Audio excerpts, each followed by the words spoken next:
वृन्दावनेश्वरी तवैव पदारे वृन्दं प्रेमामृतेक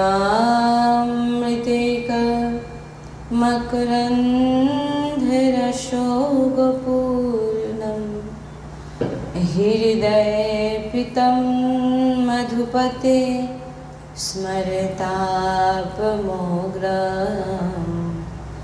निर्वापयात्परं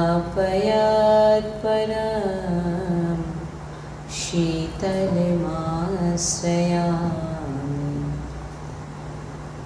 हर्षघनमोहनमूर्तिं विचित्रकेलिमहोत्सवोल्लासितं राधाचरण विलोलिता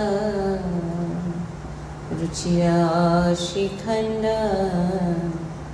हरिं वन्दे श्री राधा वल्लभ लाल की जय। परम सच्चिदानंद घनम आनंद समुद्र परात्पत प्रेम रस प्रवाही श्रीमद श्री वृंदावन धामेर समस्त खग मृग पशु पाखी तरुलता श्री रजरानी जो श्री यमुना रसरानी जो समस्त ब्रजवासी परिकर समस्त प्रेमी महाभागवत ऋषिजन समस्त सहचरी वृंद আর প্রাণ আধার শ্রীযুগল সরকার অপার কৃপারসের বর্ষা করছেন। আর আমরা সেই অহেতুকী কৃপা প্রেম রসে ডুবছি, এমন প্রত্যেক সেকেন্ডে আমাদের বিচার হওয়া উচিত। श्री राधा वल्लभ लाल की जय। सद्गुरुदेव भगवान की जय। वृंदावन बरसाना धाम की जय। महाप्रभु श्री धर्मचंद्र जी महाराज की जय। यमुना रसरानी की जय। जय जय श्री राधेश्याम, जय जय श्री राधेश्याम, जय जय श्री राधेश्याम, जय जय नवनिवृत्ति निकुंज विलासी श्री हित राधा वल्लभ लाल की जय। श्री हित हरिवंश, श्री हरिवंश।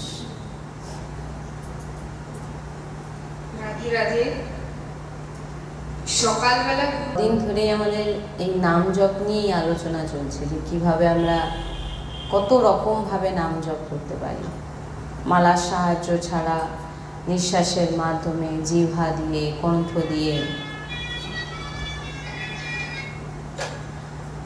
তো সকালবেলা ভোরবেলা যে উঠে পড়ে নাম মন্ত্র জপ করার কথা এখানে বলা হচ্ছে,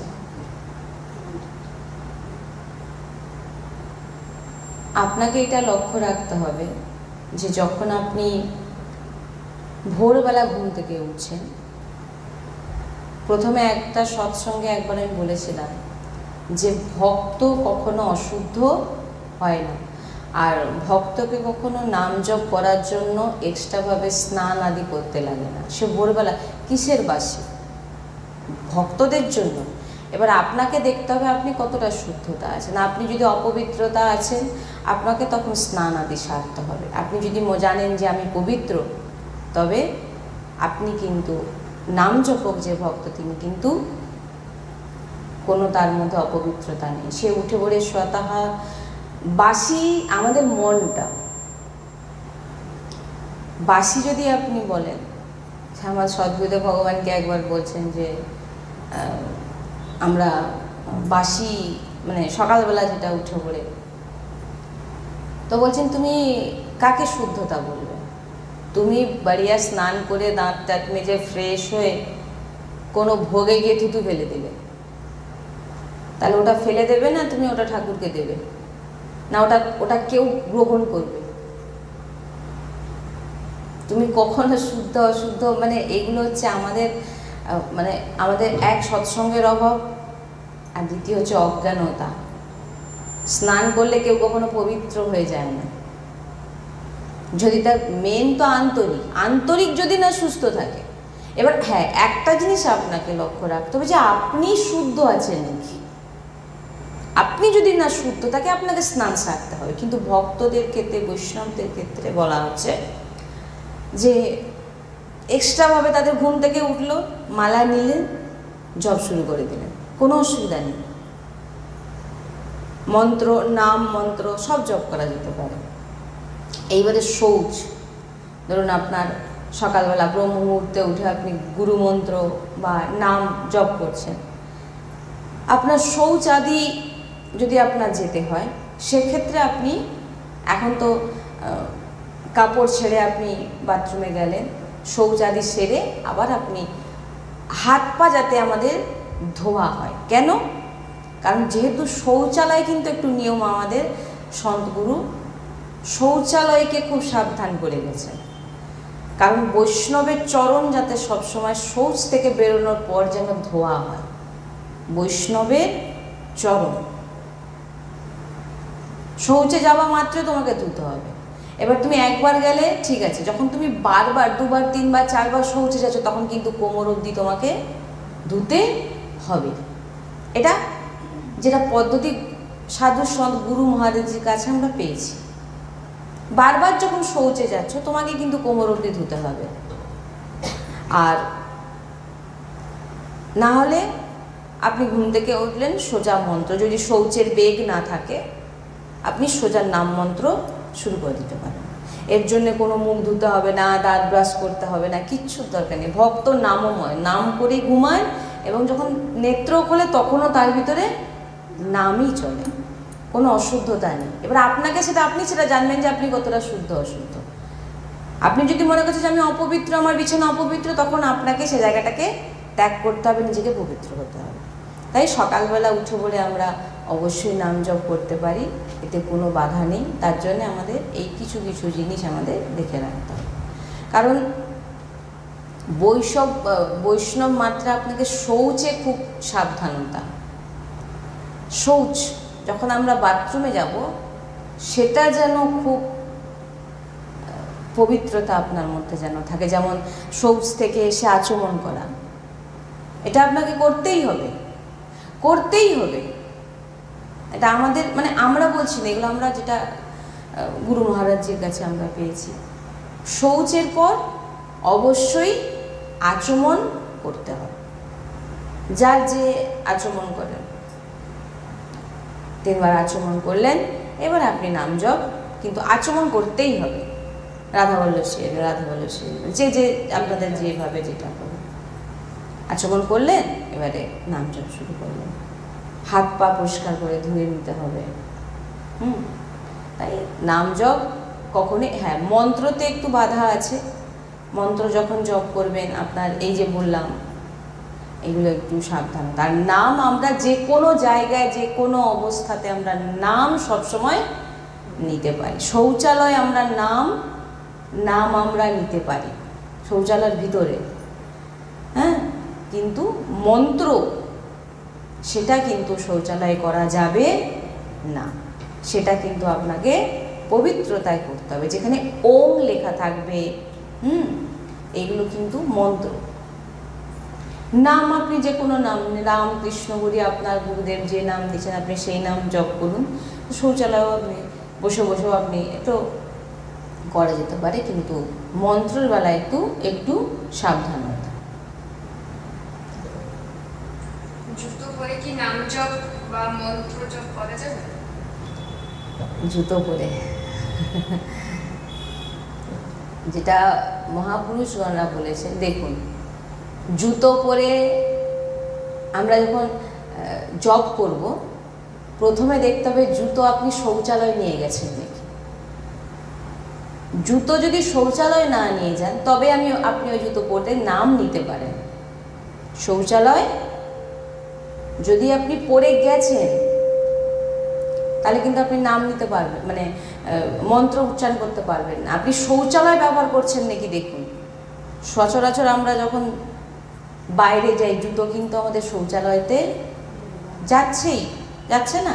3 ঘন্টা 4 ঘন্টা আপনি বাইরে আছেন, তো আপনি তো সেখানে শৌচালয় আছেন না, তাহলে আপনি কি করে জুতো পরে করবেন? সেখানে আপনাকে কিন্তু মালা নিয়ে যেটা বাইরে দেখা গেলে সব জায়গাতেই জুতো, যেখানেই জুতো পরে যান না কেন শৌচালয় কিন্তু সে যে একদম ওই জুতো শৌচালয়ে যাচ্ছে না সেই জুতো পরা যাবে, যেটা আমরা গুরু মহারাজজির কাছে পেয়েছি। শৌচালয় জুতো অপরাধ নয়, কিন্তু জুতোটা ব্যবহার যে হচ্ছে, শৌচে বারবার সাধু সন্তরা খুব সাবধান করে গেছে যে শৌচ যখন আপনারা বাথরুমে যাচ্ছেন সেটাতে পবিত্রতা রাখতে হবে। হ্যাঁ, তো জুতো পরে নাম, সেটা আপনাকে দেখতে হবে আপনি শৌচালয়ে যাচ্ছেন নাকি, ওই জুতো শৌচালয় ব্যবহার হচ্ছে নাকি, তাহলে ওটা করা যাবে না। আপনি কি করে মন্ত্র জপ করবেন? মন্ত্র নেওয়া যাবে না। নাম তো আমরা যে কোনো সময় নিতে পারি, নাম নেওয়া যাবে, তো মন্ত্র নেওয়া, যেটা আমরা পেয়েছি গুরু মহারাজের কাছে। মন্দিরে অন্য কোনো দেবদেবীর প্রসাদ পাওয়া যাবে বা প্রণাম করা যাবে? যেমন সব ভক্তদের মনে অনেক রকম প্রশ্ন, যে অন্য দেবদেবীর প্রসাদ পাওয়া, অন্য দেবদেবীর চরণামৃত, এগুলো পাওয়া যায় নাকি? প্রথম তো বলবো, আমার এখানে সৎসঙ্গ থেকে তো সবসময় বলি আশ্রয় অনন্যতা। আপনি কেমন আশ্রয় আপনার ভিতরে? যেহেতু আমরা জানি যে আমাদের এখান থেকে বারবার বলা হয় সবার ভিতরে ভগবান বিরাজমান, প্রত্যেক দেবদেবীর ভিতরেও আমার ইষ্টই বিরাজমান। অতএব আমি কোনো মন্দিরে গেছি, দেবদেবীর কথা ছাড়ো, এখানে তো কোনো বৈষ্ণব বা কোনো ব্যক্তিকে দেখেও বলা হচ্ছে যে তার মধ্যে ভগবানকে দর্শন করো। সামনে তোমার সঙ্গে যে ব্যক্তি থাকুক না কেন তার ভিতরে কিন্তু আমার ইষ্ট বিরাজমান। প্রথম তো এই ভাবনা। এবারে বলা হচ্ছে যে যখন আপনি কোনো মন্দির আপনার সামনে পড়ে গেল, কোনো অন্য দেবদেবীর মন্দির, বা সেখানে আপনি কিন্তু একটু সময়ের জন্য হলেও আপনাকে হাত জোড় করে সেখানে প্রণাম জানাতেই হবে, কারণ সেই দেবদেবী হোক যিনি বিরাজমান, তিনার মধ্যে কিন্তু আমারই প্রভু বিরাজমান, এই ভাবনা করে সেখানে কিন্তু না উপাসনা, কে আমার তো এই কেউ না, আমি প্রণাম করব না। এখানে তো প্রত্যেকটা জীবকে প্রণাম করতে বলা হচ্ছে, কারণ সবার মধ্যেই আমার প্রভু বিরাজমান। এই জিনিসটা যে ভেবে নিয়েছে তার ভগবত প্রাপ্তি নিশ্চিত, ভগবানকে সে পাবেই পাবে। যদি প্রত্যেক জীবের মধ্যে না ভগবানকে দেখলো, মানুষ বিচার করে তাকে গালাগালি, তার নিন্দা, তার অমুক করলো, তাহলে তো আপনার সব জিনিসটাই ভুল হয়ে গেল। কারণ গীতাতেও বলেছেন, সব জায়গায় ভগবান বলেছেন যে আমাকে সবার মধ্যে দেখো, প্রত্যেকটা জীবের মধ্যে আমাকে দেখো। তো দেবদেবীও পড়ছে সেই, তো দেবদেবীকে প্রণাম জানাও। হ্যাঁ, এইবারে যেটা প্রসাদের ব্যাপার আসছে, সেখানে আমাদের উপাসনা পদ্ধতি অনুযায়ী আমরা কিন্তু আমার ইষ্ট ছাড়া বৃন্দাবন নিবৃত্তি নিকুঞ্জের যে উপাসনা পদ্ধতিতে, সেখানে শুধু শ্যামের লাডলিজুর রাজ, তো আমরা হচ্ছে লাডলির সখী সহচরী, তো আমরা কিন্তু অন্য কোনো দেবদেবীর প্রসাদ পেতে পারবো না। যদি সেখানে লাডলির নাম, অর্থাৎ আমাদের রাধারানীর নাম বা রাধারানী যদি বিরাজমান থাকে, শুদ্ধতায় যদি রান্না হয়, সেখানে হয়তো আমরা প্রসাদ পেতে পারি। হ্যাঁ, রাধারানী থাকা চাই।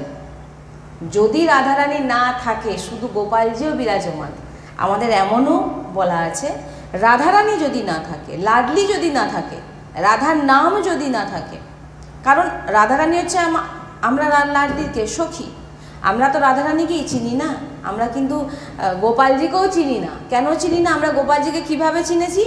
লাডলির প্রিয়তম বলে, লাডলির প্রিয়তম, তাই জন্য আমরা যুগল সরকারকে প্রণাম জানাই। এবং ভোগেও প্রথম আমাদের শ্রীজির ভোগ হয়, তারপর লালজুকে ভোগ, সেই ভোগ দেখানো হয়। কারণ সেই ভোগ আপনি যদি শ্রীজিকে না দেন লালজুও পাবেন না। তাই রাধারানী খুশি হয় যে আমার প্রিয়তম আমি আগে না পেলাম, আমাদের যে পদ্ধতি অনুযায়ী। তো সেক্ষেত্রে আমরা যেহেতু শ্রীজির দাসী, সেখানে আমরা কিন্তু অন্য কোনো দেবদেবীর চরণামৃত বা প্রসাদ আমরা কিন্তু পাবো না, মানে আমরা সেখানে পাবো না। চরণামৃত প্রণাম আমরা সবাইকেই করি, কিন্তু প্রসাদ চরণামৃত আমরা পাবো না। এবং যেখানে শ্রীজি বিরাজমান আছেন শুদ্ধতায়, অনন্য একদম শ্রীজির নাম বিরাজমান, রাধা নাম বিরাজমান, শ্রীজি বিরাজমান, সেখানকার প্রসাদ খাওয়া যেতে পারে, পাওয়া যেতে পারে, কিন্তু শুদ্ধতাও দেখতে হবে আপনাকে। আপনার তার মধ্যে কোনো শুদ্ধতা নেই, আপনি কী করে সেখানে প্রসাদ পাবেন?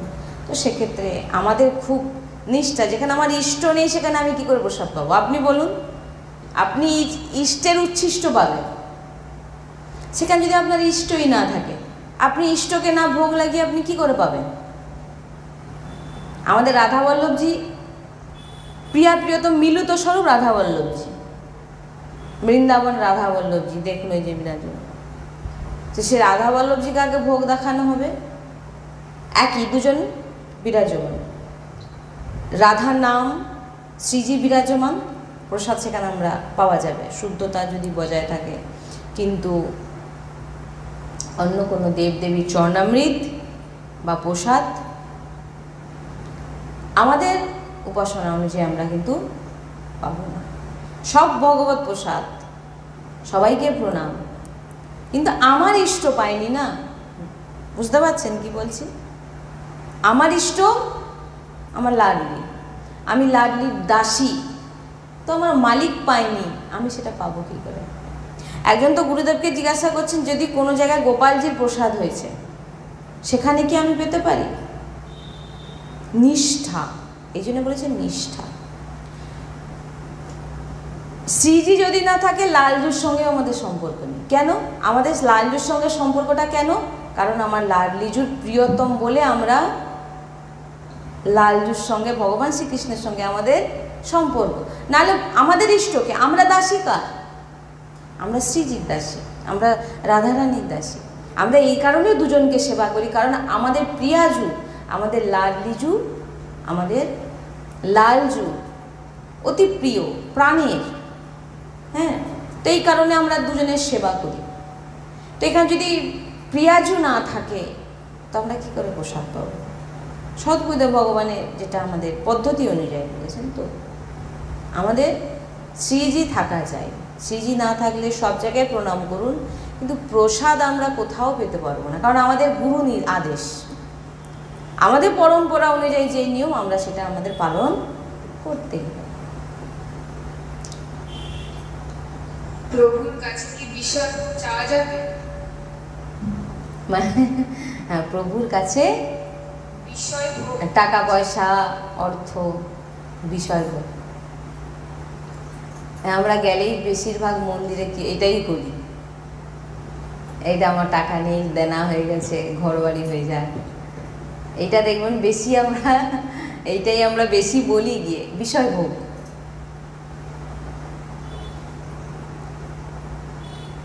আমাদের সদ্গুরুদেব ভগবান সবসময় এই কথাটাই বলেন যে প্রথম তোমার আশ্রয়টাকে মজবুত করো।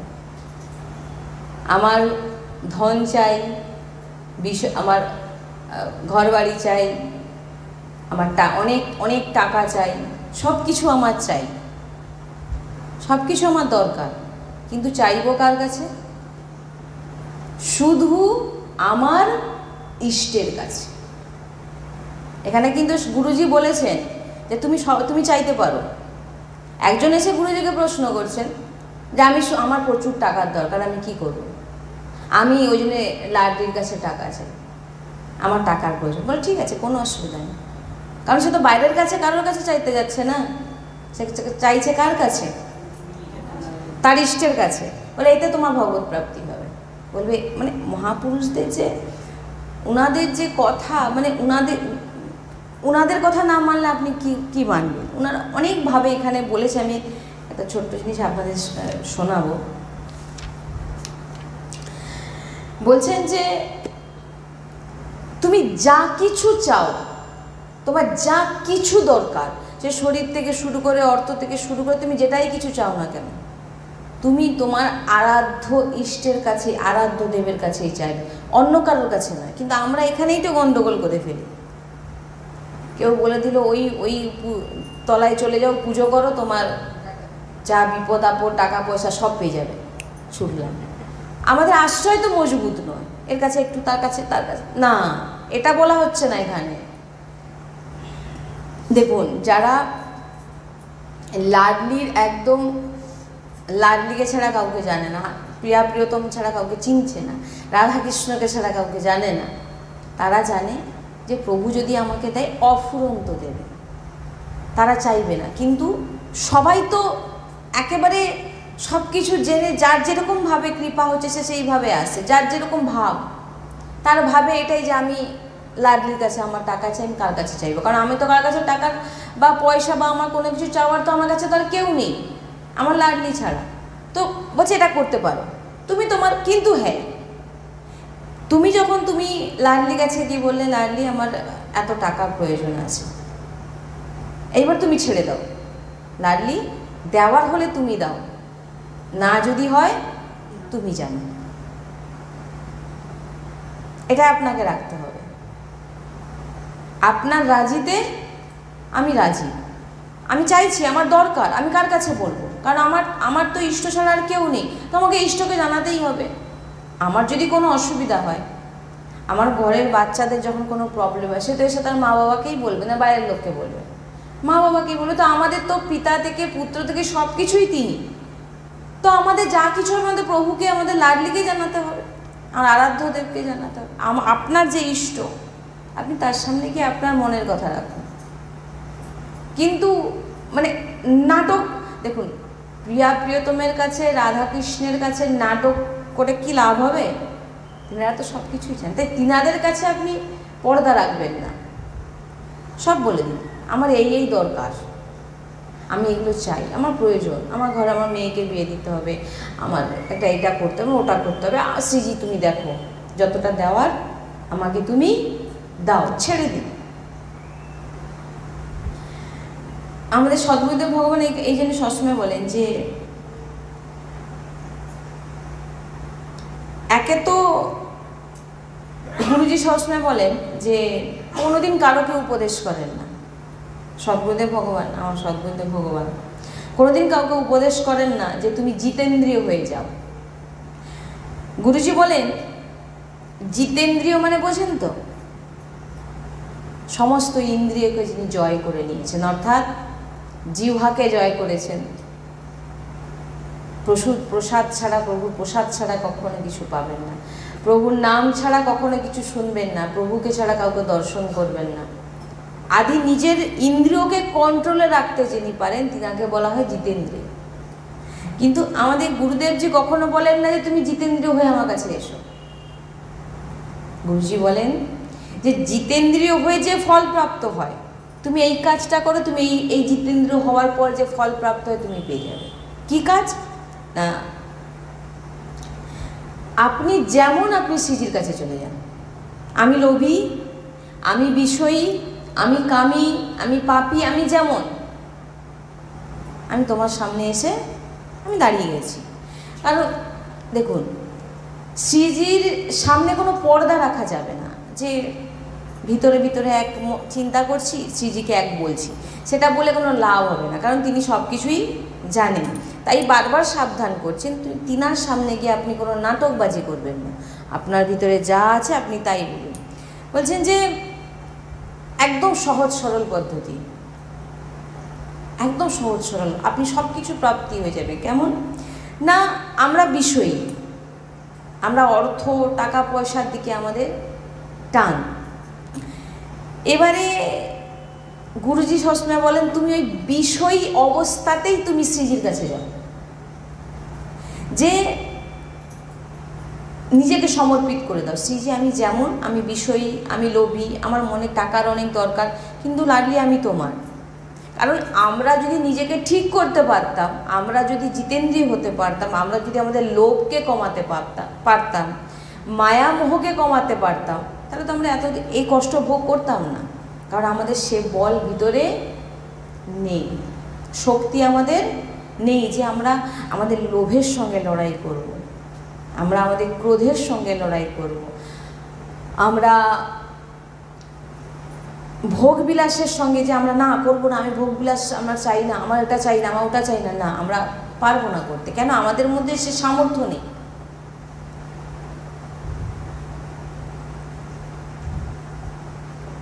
যদি সদ্গুরুদেব ভগবান বলেন এই বিষয়টা, খুব আমাদের অনেকবার এই বিষয় নিয়ে গুরুজি যদি বলে দেন, গুরুজি বলে আমি যদি এখান থেকে বলে দিই যে একে তো বেচারা ভোগ বিলাস নিয়ে ডুবে আছে, টাকা পয়সা অর্থ বিষয় ভোগ মায়া মোহ নিয়ে ডুবে আছে, এবার যদি আমি তাকে একটা এমন নিয়মে বেঁধে দিই তোমাকে এটা করতেই হবে, নাহলে তোমাকে ভগবত প্রাপ্তি তোমার হবে না, তোমাকে তুমি ভগবানকে পাবে না, তুমি ভগবানের কাছে যেতে পারবে না, তোমাকে এই এই নিয়ম করতে হবে, এইটা করতে হবে, ওটা করতে হবে, এই সংখ্যায় মালা নিতে হবে, এই সংখ্যায় জপ করতে হবে, সে তো বেচারা একে তো সাংসারিক রোগগ্রস্ত হয়ে আছে, সে বেচারা কি লড়াই করবে? সে তখন ভয় পেয়ে বলে বা ভাই আমি যেমন আছি তেমন ঠিক আছে। এই জন্যে সদ্গুরুদেব ভগবান কি বলে, তুমি বিষয়, তুমি লোভী, তুমি কামী, তুমি পাপী, তুমি যেমন তেমন থাকো, কিন্তু তোমার তার সঙ্গে তোমাকে আরেকটু কিছু মেলাতে হবে, সেটা হচ্ছে ভগবানের রাধার নামকে তুমি তার সঙ্গে একটু মিলিয়ে নাও। তুমি কামী ভোগী, তুমি যেমন তুমি তেমন, সেগুলোকে তুমি ছাড়তে পারছো না, কিন্তু তুমি নামকে ধরে নাও, আসো তো তুমি। নালে সে বেচারা একে, আপনি যদি বাল্মীকি মুনির চর্চা শোনেন, নারদজি খুব চতুর ছিলেন। নারদজি ওনার যখন সম্পর্কে সব কিছু জানলেন বা ওনার সঙ্গে বার্তালাপ হলো, নারদজি বলছেন বাল্মীকি মুনিকে যে আপনি ভগবত নাম জপ করতে পারবেন? তখন বাল্মীকি মুনি বলছেন ভগবত নাম জপ করা তো দূরের কথা, আমি মৃত্যু ছাড়া আমি আর কিছুই পারি না, মৃত্যু ছাড়া আমি আর কিছুই পারি না, সারা জীবন হিংসা চুরি করে গেছি, তো নাম জপ আমার দ্বারা হবে না। বলে তাহলে তোমার জীবনে, নারদজি তখন বলেন তোমার জীবনের মেন জিনিস কি? না মরা, আমি সবাইকে শুধু মেরে দিতেই জানি।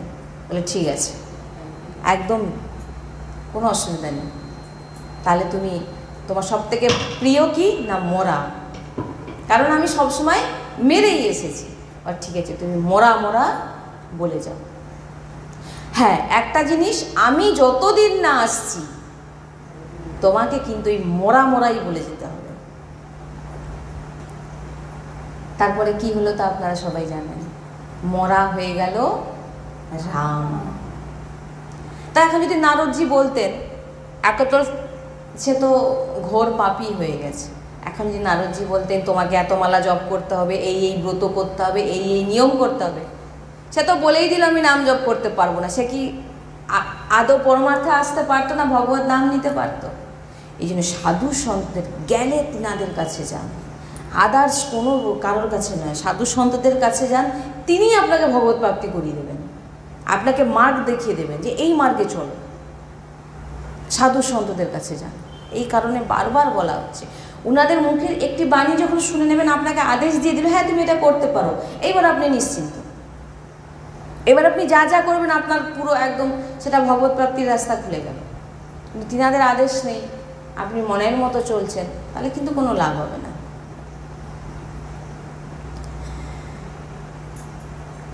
তারপর তো আপনারা দেখলেন, আপনারা তো সবাই জানেন, এটা আমরা সবাই জানি, তারপর বাল্মীকি মুনি নাম পেলে না দিয়ে ব্রহ্ম ঋষি হয়ে গেল। তাই খারাপকে যখন আমরা ছাড়তে পারছি না, তো তার সঙ্গে ভালোকে একটু মিলিয়ে নাও। তাই প্রথমেই যদি ওই জন্য বলছেন, একজন এসে বলছেন সদ্গুরুদেব ভগবানকে, আমি এত প্যাকেট সিগারেট খাই। হ্যাঁ, সদ্গুরুদেব ভগবান আমাদের মানে যেটা আমরা শ্রবণ করেছি, বলে অনেকে প্রায় পেঁয়াজ রসুন খাই এসে বসেছে। এখন আমরা কাউকে বলতে পারি না যে এটা তুমি ত্যাগ করে দাও, সে তাহলে তাকে তুমি এই পথে তুমি কোনোদিন সে আসবে না। এই জন্য নারদজি চতুরতা করেছে, তুমি মরাই যোগ করো, তুমি মরাই বলে যাও। বলছেন পেঁয়াজ রসুন পাই কি করব, না কিশমিশ কাজু কে আদিকে ভোগ লাগিয়ে, যেটা আমরা গুরুজির মুখে আমরা শ্রবণ করেছি, তিনারা জিনাকে যেরকম দেখে আদেশ দেন, মিশিয়ে দাও। শ্রীজি সে রাস্তা বার করে দেবে, আপনাকে কিছু প্রয়াস করতে হবে না, কারণ আমাদের সে বল নেই, আমাদের সে পাওয়ার নেই, আমাদের সে শক্তি নেই। আপনারাই বলুন না, আপনার মধ্যে কত ভাগবতিক পাওয়ার আছে। এই কারণে কি বলে যে সৎসঙ্গে আসতেই হবে। যদি সৎসঙ্গে না আসেন, আপনার মধ্যে যে সৎসঙ্গের শ্রবণের ফলে যে ঊর্জা শক্তি প্রকট হয়, সেটা কিন্তু হবে না, অপরপর নষ্ট হয়ে যাবে। মানে কি, ঊর্জা শক্তি,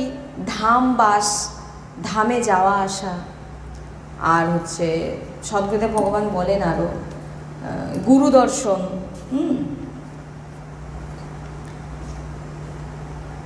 এই সমস্ত যদি করেন সব সময়, তার ফলে কি হবে, আপনার ভিতরে একটি বল প্রকট হবে, একটি ঊর্জা শক্তি প্রকট হবে। তখন আপনি কি হবে, আপনার ভিতরে যে দুর্গুণগুলো আছে, আপনি যে দুর্বল হয়ে পড়ছেন যে কোনো জিনিসে, এই ঊর্জা শক্তি কি করবে, তাকে হারিয়ে দেবে, পরাস্ত করে দেবে।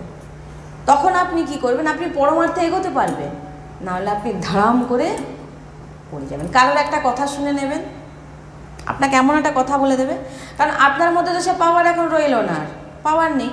কারোর কথা একটা শুনে নিলেন, আপনার ভিতরে লাগলো, হয়ে গেল আপনার ভগবত ভজন চলে গেল। তাই জন্যে বলছে যে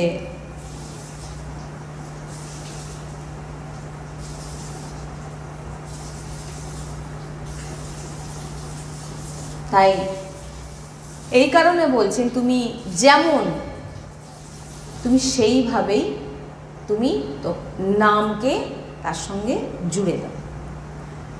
এমন কত কর্দমুনি চরিত্র যদি আমরা শ্রবণ করি, সেখানে 10,000 বছর তপস্যা করে তিনি ভগবানের কাছে কী চাইছেন, না আমি যেন ভালো সর্বগুণ সম্পন্ন স্ত্রী পাই।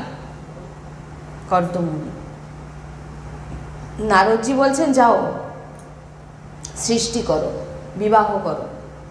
তিনি বিবাহের জন্য 10,000 বছর তপস্যা করে আরাধনা করলেন এবং ভগবান প্রকট হলেন। ভগবান বললেন, বলো তোমার কি চাই, না আমি স্ত্রী চাই, মানে বিবাহ করতে চাই, এমন যিনি আপনার চরণে মতি হয়, এমন স্ত্রী আমার চাই, সর্বগুণ সম্পন্ন। মানে কি, দেখতে সুন্দরের কথা এখানে বলা হচ্ছে না, যে তিনি ভগবত ভজন করবেন ভগবানের।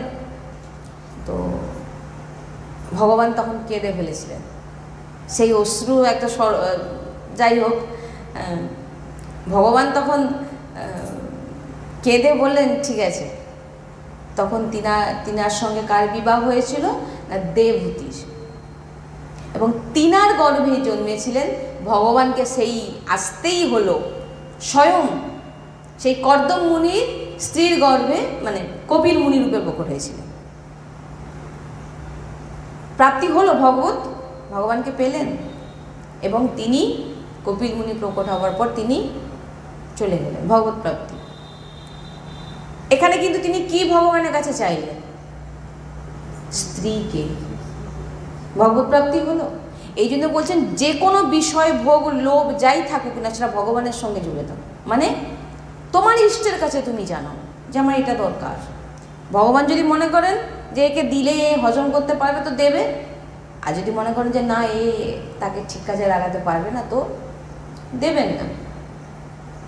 ভগবানের সঙ্গে জুড়ে যাবো, সেটাতে তুমি ভগবত প্রাপ্তির পথ তোমার খুলে যাবে। কিন্তু ভগবানের সঙ্গে থাকবে না, তুমি লোভ করবে, বিষয় ভোগ, সেটা কিন্তু তোমাকে নরকের দিকে নিয়ে যাবে। তাই ভগবানকে চাওয়া বিষয় আপনাকে কখনো ফাঁসাতে পারবে না। ভগবানের কাছে আপনি যা কিছুই চাইবেন অন্য কারোর কাছে যেন না যায়, এইটা আপনাকে লক্ষ্য রাখতে হবে। আপনার যে আশ্রয়টাকে মজবুত রাখতে হবে।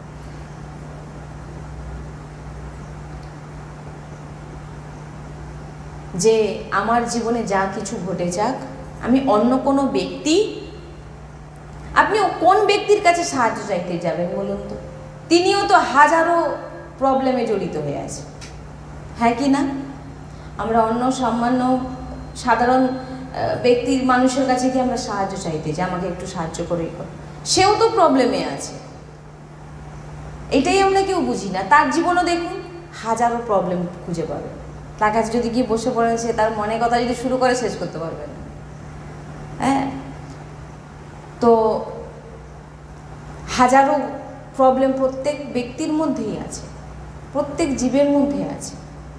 তাই নিজের ইষ্টকে ছাড়া আপনি আপনার কষ্ট, আপনি আপনার মনের ভাবনা, আপনি অন্য কারোর কাছে যাবেন না। ব্যাস, আপনার টাকা চাই, আপনার স্ত্রী চাই, ভালো বউ চাই, তার জন্য ভগবানের কাছে 10,000 বছর তপস্যা, এগুলো বোঝার বিষয় আছে, খালি শুনলে হবে না। ভগবানের কাছে কি চাইলেন, যে তিনি কি পেলেন, এগুলো আমরা সব গুরুদেবের শ্রীমুখে শ্রবণ করেছি। ভগবানকে পেলেন না, পেলেন না, ভগবত প্রাপ্তিও হলো, ভগবানকেও পেলেন। তাহলে বিষয়ে ভোগ যদি ভগবানের কাছে আপনি চাইছেন, আপনি অন্য কারোর কাছে চাইছেন না, আপনাকে ফাঁসাতে পারবে না বিষয়। কিন্তু যদি আপনি ভগবানের সঙ্গে জুড়ে নিন, বিষয় কিন্তু আপনাকে ফাঁসিয়ে দেবে। তাই সব কিছুর মধ্যে আমাদের একটা জিনিস রাখতে হবে, যে ভগবানের সঙ্গে জুড়ে থাকা। আপনি দেখতে পাবেন যখন আপনি ভগবানের সঙ্গে জুড়ে থাকবেন না, আপনাকে ধীরে ধীরে ধীরে ধীরে ধীরে ধীরে, আর ভগবত প্রাপ্তির প্রথম রাস্তা হচ্ছে সৎসঙ্গ। আর সৎসঙ্গ যদি আপনার জীবন থেকে চলে যায়, তাহলে আপনাকে জেনে নিতে হবে আপনি ভগবত প্রাপ্তি কখনোই করতে পারবেন না, কখনো করতে পারবেন না। এটা আমি বলছি না, মানে আমার এখানে কোনো বাণী নয়, সব গুরুবাণী, সাধু সন্তের বাণী, শাস্ত্রের কথা বলছি। আমি শাস্ত্রের বিরুদ্ধে, মানে বাইরের কোনো কথা এখানে আমরা জানিও না, কারণ গুরুবাণী যেগুলো শ্রবণ করি আমরা সেগুলোই বলি। তাই সৎসঙ্গ জীবনের প্রচুর প্রয়োজন। যতদিন বেঁচে থাকবেন, জানবেন যদি ভগবানকে ভালোবাসতে চান, ভগবানকে পেতে চান, তো সৎসঙ্গকে জীবনে ধারণ করতে হবে, সৎসঙ্গকে শ্রবণ করতে হবে। আপনার জীবনে যদি একটা সৎসঙ্গ মিস হয়ে যায়, কে না জানে ওই সৎসঙ্গ থেকে আপনার জীবনে কি পরিবর্তন এসে যেত। আপনাকে একদম বৈরাগ্যও করে দিতে পারে। বৈরাগ্য মানে আবার লোক অন্য বৈরাগ্য ভেবে রেখেছে। বৈরাগ্য মানে সংসারে থেকে আপনি বৈরাগ্য হবেন, কারোর প্রতি মায়া মোহ নেই, এমন কিছু সৎসঙ্গ থেকে আমরা পাই। বলুন, ভগবান শিব, ওনার কোনো সৎসঙ্গের প্রয়োজন আছে? উনি কি জানেন না? তবু দেখুন, আপনি হনুমানজিকে দেখুন, হনুমানজি মহারাজ যেখানে রামায়ণ গান হচ্ছে সেখানে গিয়ে বসে শ্রবণ করছে। তিনারা কি কোনো শাস্ত্র জানে না, না কি জানে না? কেন শুনছেন? কারণ জানেন তিনাদের জীবনের একটি আধার হচ্ছে সৎসঙ্গ, ভগবত গুণকীর্তন। ভগবানের নাম যদি না শ্রবণ করেন, আপনার জীবনে ভগবানের প্রতি প্রেম জাগ্রত হবে কোথা থেকে? আর যতটুকু হয়েছিল তাও ফুস, কিচ্ছু থাকবে না। এই সৎসঙ্গ খুব প্রয়োজন, খুব প্রয়োজন। সৎসঙ্গ হচ্ছে একটি, কি বলবো, ওষুধ। ভবরোগের ওষুধ হচ্ছে সৎসঙ্গ।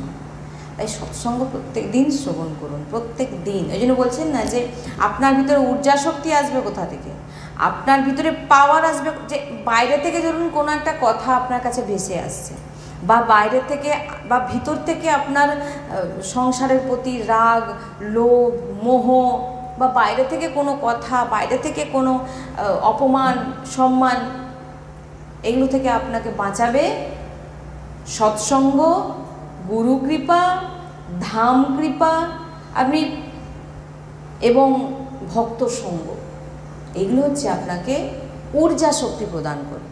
যেই ঊর্জা শক্তির প্রভাবে আপনার এই সমস্ত বিষয় থেকে লড়ার ক্ষমতা আসবে, নাহলে আপনি কখনো লড়তে পারবেন, আপনি হেরে যাবেন আর পুরো সেই টেনে নিয়ে চলে যাবে আপনাকে। তাই আজকে সৎসঙ্গ এখানে শ্রী রাধা বল্লভ লাল কি জয়, শ্রী হরিবংশ।